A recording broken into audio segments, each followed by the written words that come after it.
part of an experiment, a group of researchers from Harvard University contacted a local elementary school teacher and said they had prepared a test that if she administered to the students, they could figure out who was going to be her 5 top students that year. They called it the Harvard Test of Intellectual Growth. It was going to tell her who was going to do great, and so she could work with them and help them. They promised that they could choose the right students.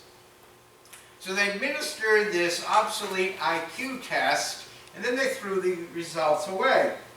And then they picked 5 names out of a hat and told the teacher that these students were going to be the best she had ever had. Well, the first name on the list was Rachel Smith. And the teacher was quite surprised because she had taught Rachel's 2 older brothers, and both of them were dumber than a box of rocks. But the researchers insisted that Rachel was going to be fantastic.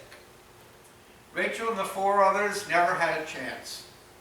They were brought forth and they were encouraged to read before the class, and they were encouraged and they were praised and they were helped, and they were made to feel very special. They were known as the teacher's special one. At the end of the year, a boy said, "My teacher thought I was smarter than I was. So I was." I'm thinking, his English still ain't so good. The story we have here from Matthew's Gospel is after the upper room incident. And Jesus said to the disciples, "All of you are going to fall away on account of me."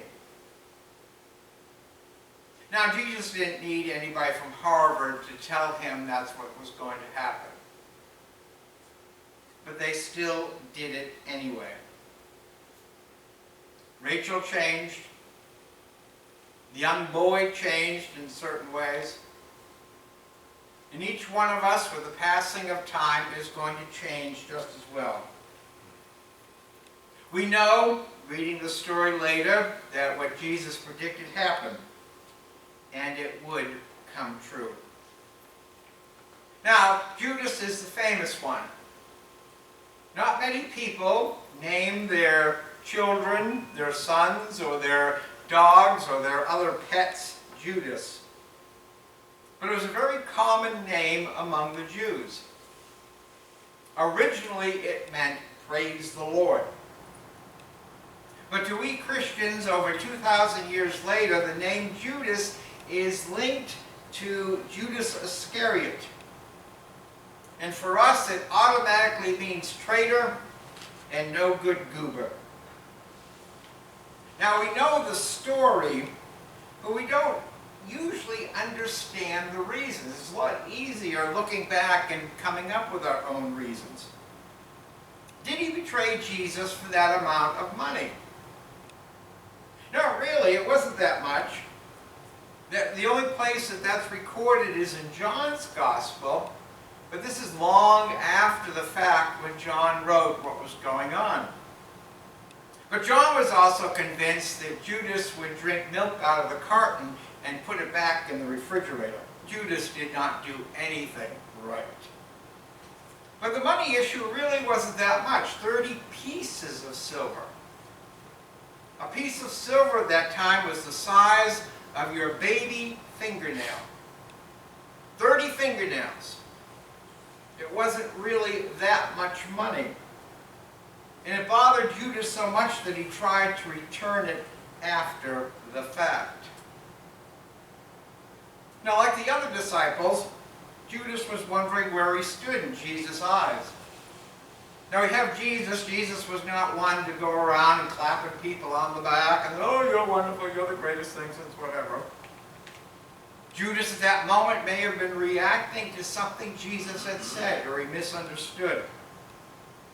Now Judas was the odd one. He was the only one who was not from northern Galilee. The other 11 knew each other. They were related to each other. They were friends. They came from the same area. We're talking short periods of sort of areas to know each other. And here's Judas, who comes from way down south. He had a funny accent. Maybe these guys from the 11 told a joke and Judas didn't understand the humor.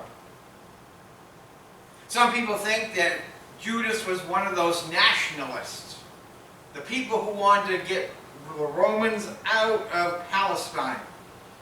They were known as the Sicarii, the dagger bearers. And the only good Roman was a dead Roman, and that's all their only goal. Kill them all. No ifs, ands, or buts. Judas must have been one of them. He was willing to do anything. He might have looked at Jesus. Here's this teacher, this rabbi, the one who stood up to the Pharisees, the ones who inspired the crowds with his stories, his miracles, his plans. He talked about the kingdom. He had to be the one. I'm going to push him over the edge. I'm going to get him. There he is in Jerusalem, coming in like a king. Symbolically, he rode on the back of a donkey, the way a king would enter Jerusalem, according to the scripture. Jesus is ready. He just needs a little shove in that direction. And I'm going to be the one to do it. But we know that Jesus was not going to go that little way. Lots of reasons. I think it's significant that the gospel writers, even after all those years, just came up with he's a crook, he's no good, he's outsider. He never really told us the truth. They never really told us why Judas did it. Other than the fact that he was a no good bum. We're great, he's crummy.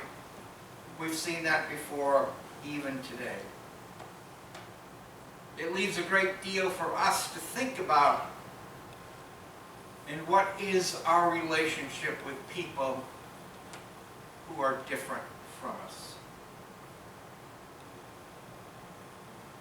I think the most important thing that I want you to take away from today, and this is not the end of the sermon, so don't get your hopes up, is that Judas was not some puppet with God pulling the strings.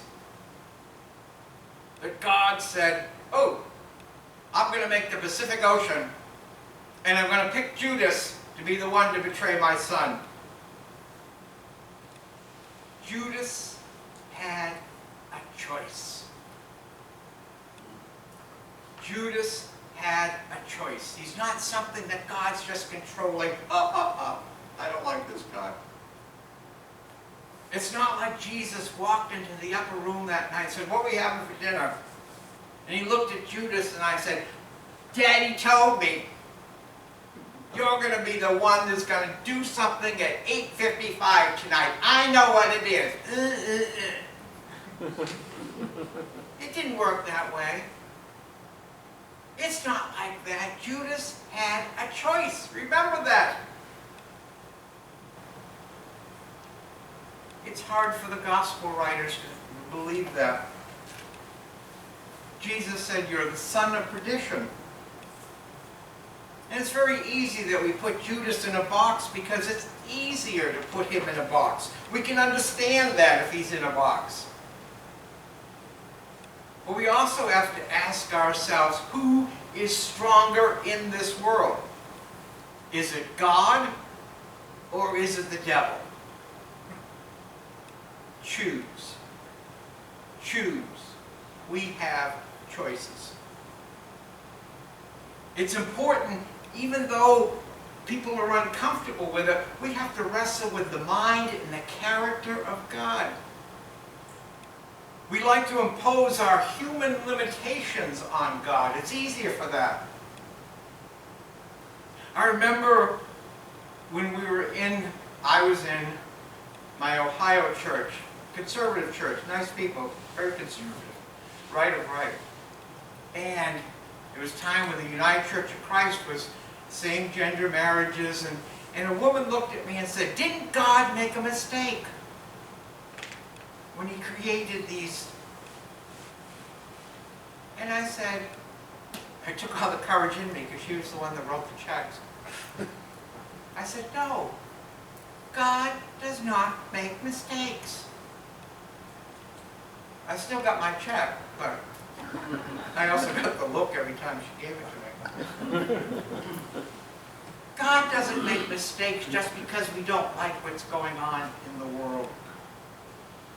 And we can't hold Judas, we hold Judas responsible for what happened. If we don't take it to the next step logically, if Judas does not have any choices in life, what about us? What about us? Are we just the people puppets? People who murder. Oh, God wanted to see somebody dead. Heaven was lonely and he needed a few more people. What about us and our choices? What is our response to Jesus Christ dying on the cross and for our salvation? What is our response to God's love for us? Is it God looking down and says, love me or else? Do we believe in a God like that? Some people do. Because it's easier to let God take all the responsibility and not us. We can't look at Judas as a puppet, where he has no freedom, no gift of free will. Read the book of Genesis about Adam and Eve and the snake and the apple. He made a decision. And what happened here is that he has offered this opportunity to make a choice. And so Judas and us has to be responsible for our own choices. There are many reasons why Judas chose his path. We don't know all of them. I mentioned maybe a couple to try to explain, because Lord knows we need explanations in the Bible. Lots of possibilities, maybe some unknown. Probably some unknown. But I think is that Judas wanted to be able to control things. He wanted things in his own hands. Like Frank Sinatra, he wanted to do it his own way. But in walking in his path, Judas forgot about Jesus. He forgot why Jesus was here on this earth. Someone didn't tell him everything. On December 17th in 1903, Orville and Wilbur Wright flew their airplane on Kitty Hawk, and it stayed up in the air for 59 seconds. It was one of those events in American history that changed the world. And so they sent a telegram to their sister in Dayton, Ohio. First sustained flight today, 59 seconds. Hope to be home for Christmas. Well, the sister was excited. And so she went down to the newspaper editor, and I guess it was a slow day, and the headlines next year: popular local bicycle salesman to be home for the holidays. Which is what they were before they worked on the airplanes. They sold bicycles. One of the biggest news in history, and yet the people of Dayton only knew that Wilbur and Orville were coming home to see their sister. The people of Dayton missed the message. Judas missed the message of Jesus. And by God, sometimes we miss the message as well. Jesus came preaching love and not force, forgiveness and not vengeance, mercy and not cruelty, kindness and not hatred. And all Judas heard was kingdom, power, glory, and he missed the message. But he wasn't the only one. The Zebedee brothers got their mother to go up to Jesus and say, hey, Jesus, woo, woo, woo, give her a little smile and all that. And says, my boys want good places when your kingdom comes. And he said, oh yeah, they could be by me on the cross. But Judas was not listening carefully to Jesus' message. And Jesus said, if you want to be a part of my kingdom, you've got to take up a cross. It's not going to be easy. It's not going to be pleasant.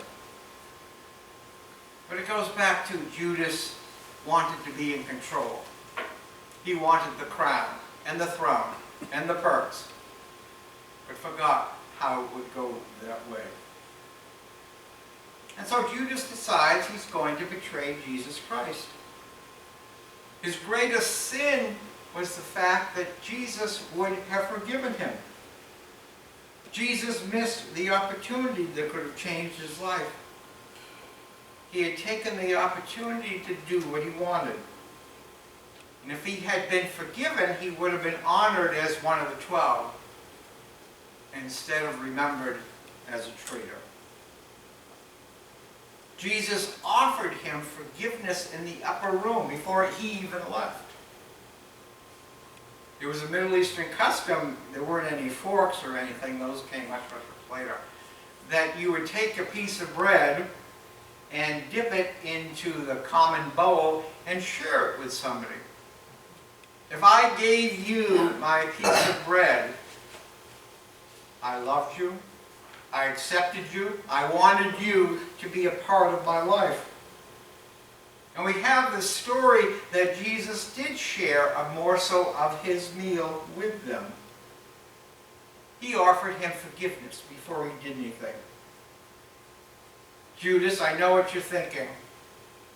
Not because my daddy told me everything, but I can tell by your actions, I can tell by your nervousness, I can tell. But I still love you, Judas. It is not too late. But Jesus could also see in Judas's eyes. For Judas, it was too late. And Jesus said to him, now go. Go quickly. Do what you have to do. You have chosen. And Judas could have been forgiven. The other disciples all messed up. They fell asleep and ran away. Peter, you're going to deny me 3 times before the cock crows, and Peter did. But Peter was forgiven 3 times as well. And he moved forward. But Judas looked at his life and thought he was surrounded by a brick wall and couldn't get out. And the only way out for him was to commit suicide. We all miss those moments. Malcolm Muggeridge, the author, said, Mother Teresa and I visited Calcutta many years ago. Both of us saw the people in need and were shaken. She stayed and did something about it.